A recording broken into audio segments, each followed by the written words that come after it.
Next to Change, Vivian here. And I want to talk today a little bit about being in a cult or in a cult like environment. You know, a lot of times, you look at different organizations that you're in, whether it be church, a club, a sorority, a fraternity, any other type of thing, any clique, any type of thing with a membership. And you have to watch out because while it might not be officially a cult, it could be very cultic in nature.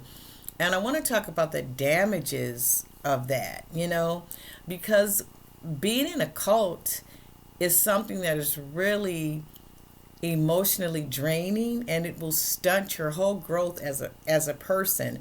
And a lot of times when people are in these cults or cultic situations, they stay for years, and it's like they go in, and when they come out of it, time has passed, their days have been spent, there have been many lost opportunities, and then it takes them a long time, to find themselves.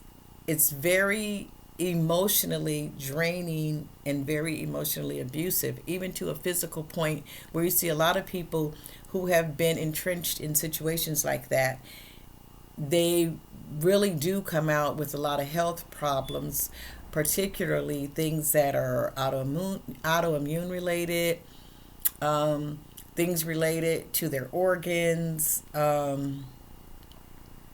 skin rashes, just things happen, and their health, their physical health and their emotional health diminishes. So I want to talk about signs of a cult. So I'm going to talk about 10 signs that you're probably in a cult or borderline in a situation of a cult. And basically they all have the same makeup, and a lot of these you're probably going to they're going to resonate with you, especially if you're a person who's in a membership that demands a lot from you, or if you're in a religious organization that is mainly fear based. So let's go in and get into those signs, and I've written them down because I want to make sure I don't skip any of them because I have 10 of them. So it may not take every sign, but you'll see. If you have a lot of these, I would say that it's probably really time really to move out and get yourself together, and maybe get yourself in some therapy or some kind of help to resolve the situation.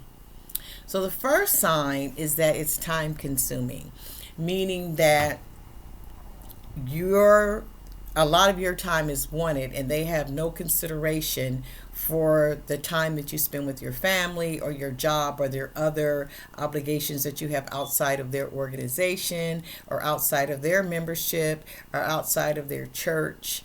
They don't have consideration for that.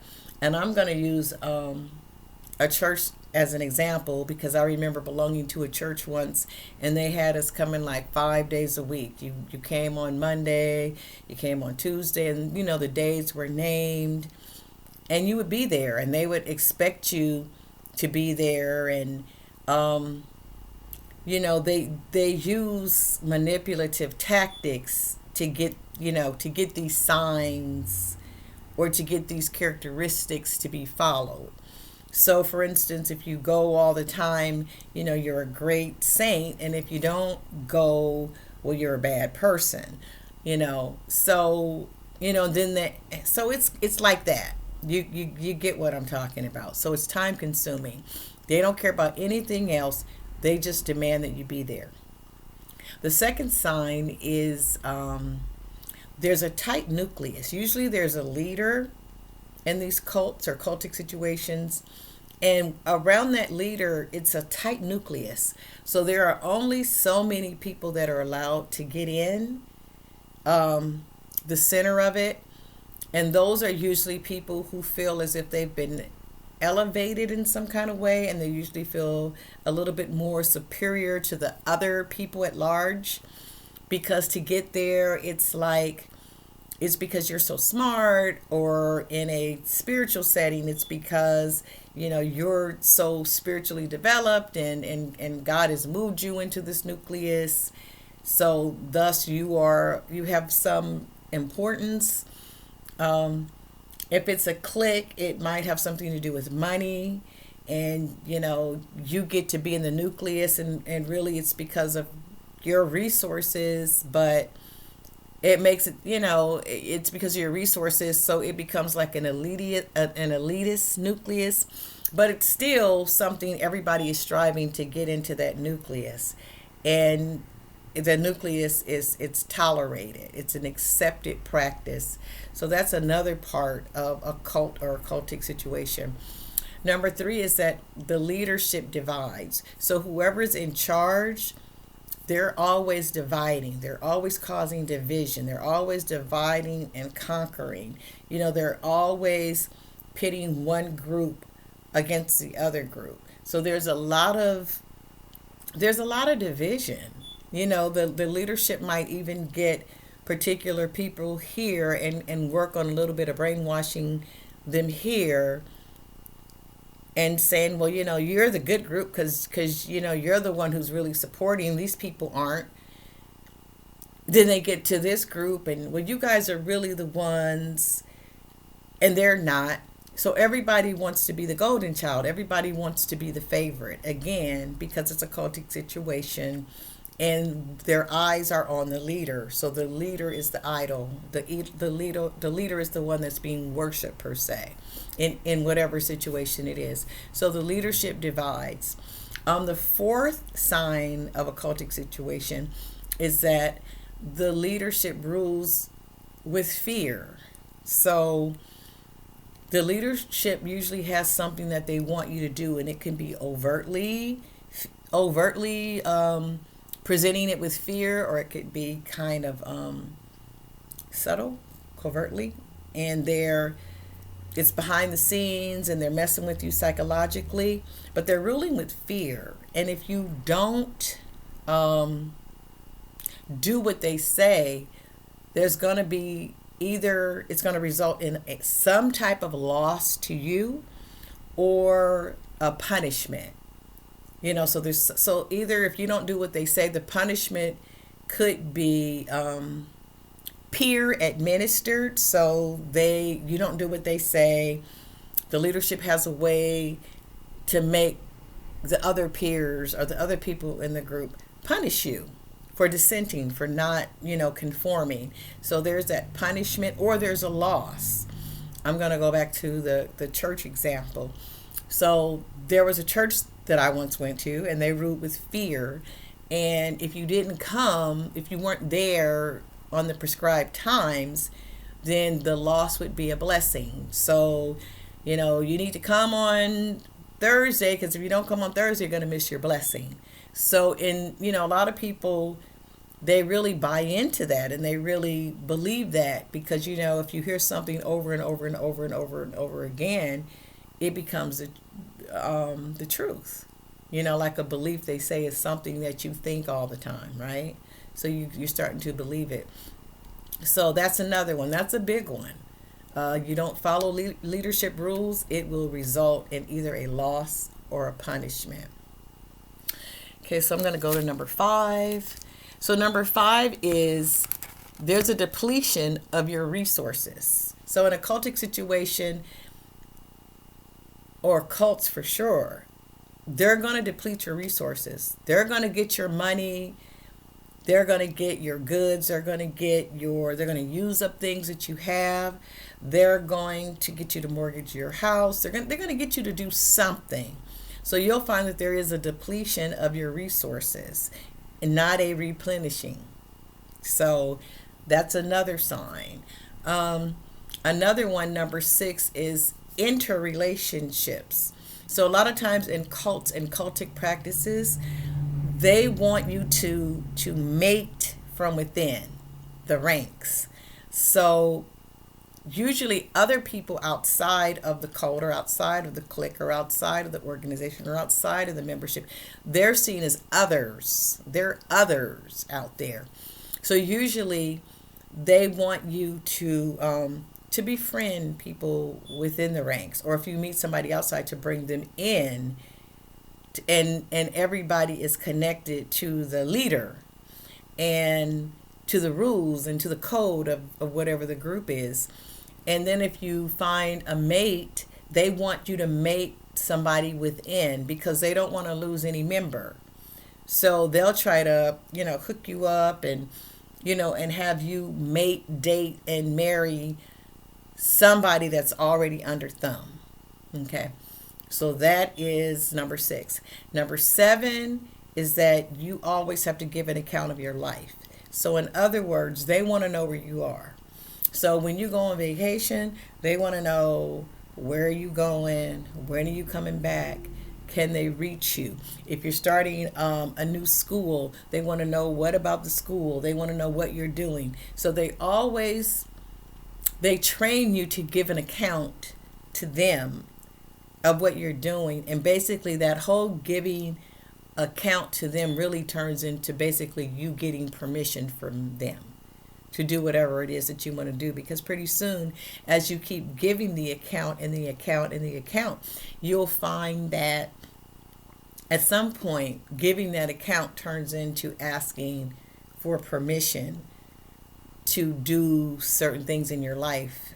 I mean, you could be a grown adult and they're wanting you to get permission or to get released, or to, I said release because the church calls it released. Like if you're, a lot of churches, particularly a lot of the charismatic churches, you're going there and they have these things like if you want to go out and do something, start an organization or start something, you need to get released from the leadership to go. And if you go without being released, then you're disobedient.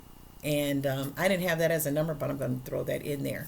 There's a lot of talking about being obedient in cults and, cultic things. So when you do things as an adult that you really have the right to do, if you don't get that permission, then it's called being in disobedience. So you have to be obedient. So I just wanted to add that. Okay, number 8. There is an unspoken code or rule that is never challenged. So it might not be written. You just kind of know you can't do that. You just kind of know you shouldn't say that. You can't really find it written anywhere. You can't find it written in the book, in the handbook, in the guide, in the members. You can't find it.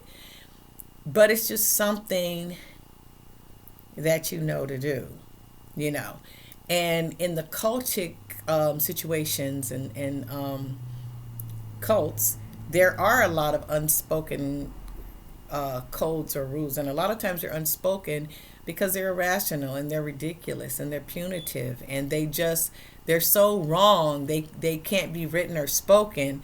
So some kind of way the leadership and then the nucleus, they kind of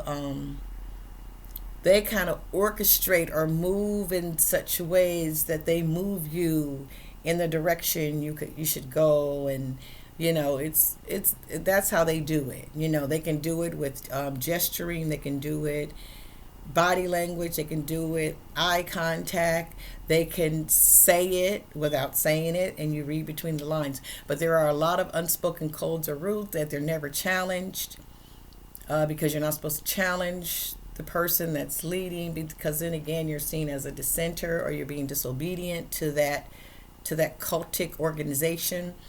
And then a lot of times you can't challenge something that's not written because you can't prove that it exists. I mean, you see that it exists and you're like, okay, these things and these practices are going on. But if you call somebody on it, especially somebody that's in the leadership position, they can say, well, where are you getting that from? Where do you see that? It's not written. And you don't see it, and show me. So there, you don't have the evidence, and so it's hard to challenge it. The 9th sign that you are in a cult or a cultic situation is the flying monkeys. So the flying monkeys are the henchmen of the leader. So the leader is not going to always do their bidding. They have people to do the bidding for them, and those are the flying monkeys. Those are the ones that decide how everybody else is going to treat you. If the leader doesn't like you or feels a certain way, they're going to orchestrate it so the whole organization feels the same way about you. You know, if the leader wants to plant a seed of doubt in your mind about something, then the flying monkeys are going to go through and they're going to make sure that that seed is watered and nurtured and planted deeply. So, there's going to be flying monkeys. And the 10th sign that you're in a cult, or at least in a cultic situation, is that there's a trauma bond that's being formed. It's being formed, or it's already been developed. And so, meaning that you're being abused. And sometimes when you have a trauma bond, you don't even know it. But you feel like you're being abused, and you know the things that the people are doing aren't right. And even if you don't always know what's going on, and even if you're doubtful about what you see and doubtful about what you hear and how you interpret certain cues and things, you always know how you feel, and how you feel deep in your gut, like this is wrong, like I'm being abused, like man, they're really doing this, like I'm getting dogged, and you know those things. And deep down inside you know them, but then you make excuses. So a trauma bond is like when you're being abused. You can be emotionally abused, spiritually abused, physically abused, whatever other kind of abuse there is, you can be that abuse. But you're in denial about it, you make excuses for it, and you take up for the abuser. And then there's another component to that, is that you don't want to leave. Sometimes you're in love with that person that you have that trauma bond with. Most times you are. So you look up to that leader, or you are in love with that leader, or you have idolized and worshiped that leader. And so you have like this false idealization. You have this false, it's an illusionary love. It's an illusionary relationship.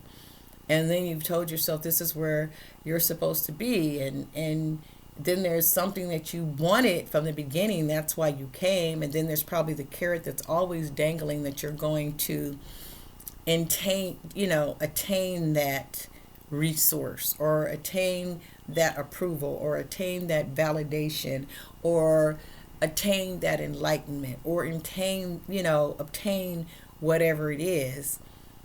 And then you somewhere have told yourself that this is good, this is the best organization. You've heard it since you've been there. So you come to a point where you believe it's the best organization. And even though everybody's doing these wrong things and these bad things to you, you will take up for them and say, well, yeah, but this is why they do it. Or they're just trying to be a good leader, or they're just trying to do that. So a lot of times there is a trauma bond involved, and a lot of people know that also as Stockholm Syndrome. So those are my 10 things about cults and cultic situations.